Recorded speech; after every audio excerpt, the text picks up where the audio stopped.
أعوذ بالله من الشيطان الرجيم.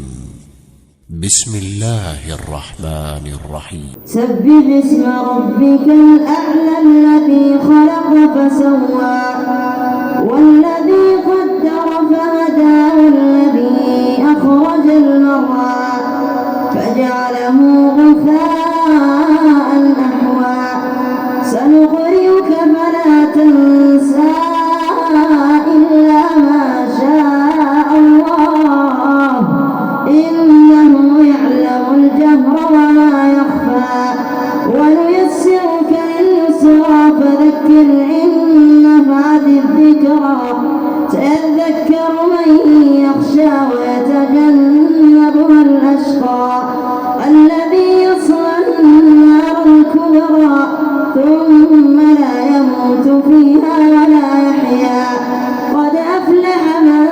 تزكى وذكر اسم ربه فصلى بل تؤثرون الحياة الدنيا